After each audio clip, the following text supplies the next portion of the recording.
সেদিন ভোরে দেখি উঠে বৃষ্টি বাদল গেছে টুটে, রোদ উঠেছে ঝিলমিলিয়ে বাঁশের ডালে ডালে। ছুটির দিনে কেমন সুরে পুজোর সানাই বাজায় দূরে, তিনটে শালিক ঝগড়া করে রান্নাঘরের চালে। আমার চ্যানেলে সকলকে স্বাগত। আমার চ্যানেলে আমি যেসব ভিডিও দিই সেই ভিডিওগুলোর ভিউ কিন্তু আমি সেভাবে পাই না।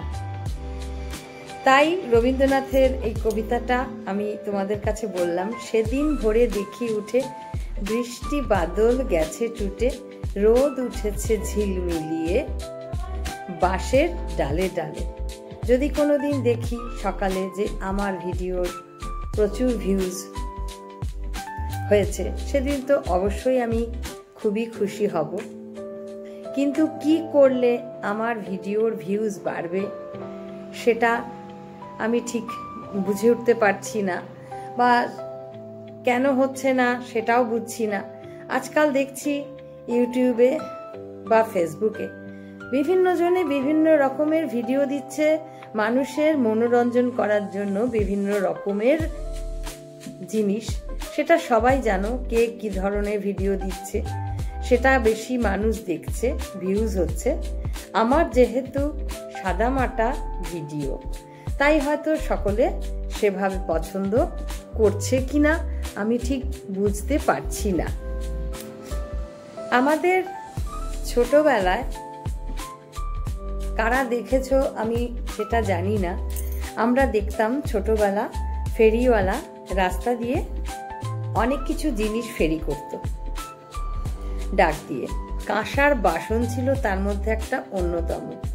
হাতে একটা কাঁসর ঘন্টা নিয়ে ওরা এক হাতে এইভাবে এইভাবে বাজাতো, মাথায় থাকতো কাঁসার ঝুড়ি ভর্তি কাঁসার বাসন, আর বাসন বলে চেঁচাতো। দুপুরবেলা সেটা শুনতে কিন্তু খুব ভালো লাগতো।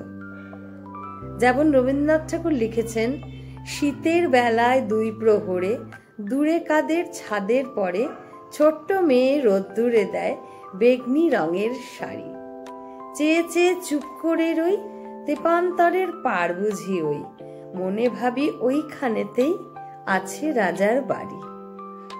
ছোটবেলা মানুষ অনেক কিছু ভাবে, চিন্তা করে।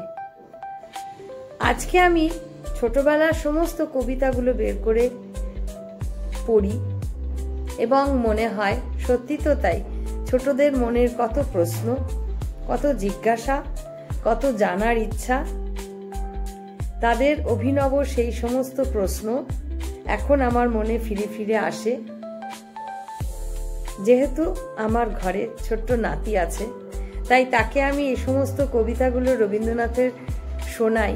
কারণ এখনকার দিনের যে শিক্ষা ব্যবস্থা, সকলেই ইংলিশ মিডিয়াম ছাড়া পড়ে না। সেখানে কিন্তু রবীন্দ্রনাথের এই সমস্ত ছোটবেলার কবিতাগুলো একদমই সুযোগ পায় না বাচ্চাদের মনে গাঁথার মতো।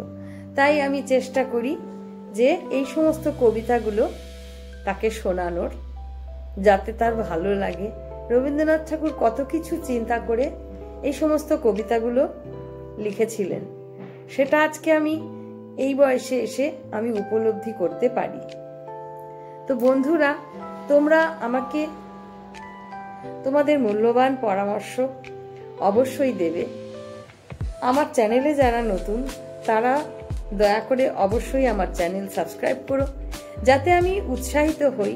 এই বয়সে এসেও আমি একটা চ্যানেল সাধারণভাবে স্বাভাবিকভাবে চালিয়ে নিয়ে যেতে চাই।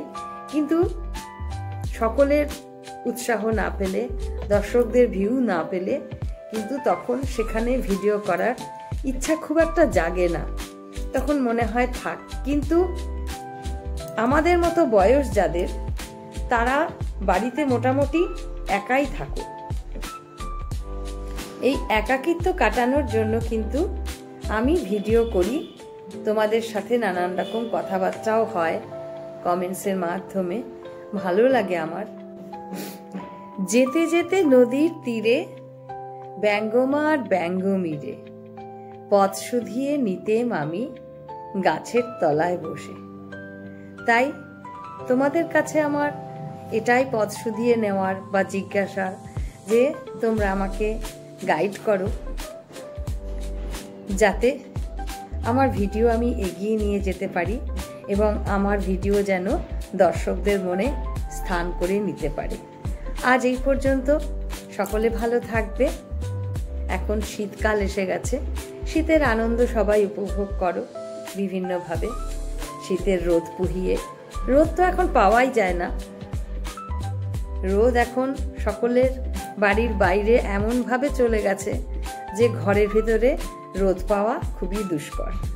যদিও আমার বাড়িতে অনেক রোদ আসে। তো ঠিক আছে বন্ধুরা, সবাই ভালো থেকো, আমায় সাপোর্ট করো। আমার ভিডিও এগিয়ে নিয়ে যাওয়ার জন্য তোমরা আমার ভিডিও দেখো, কমেন্টস করো, ভালো লাগলে অবশ্যই কিন্তু লাইক দিও। আজ এই পর্যন্ত, দেখা হবে আবার অন্য কিছুর সাথে, অন্য ভিডিও।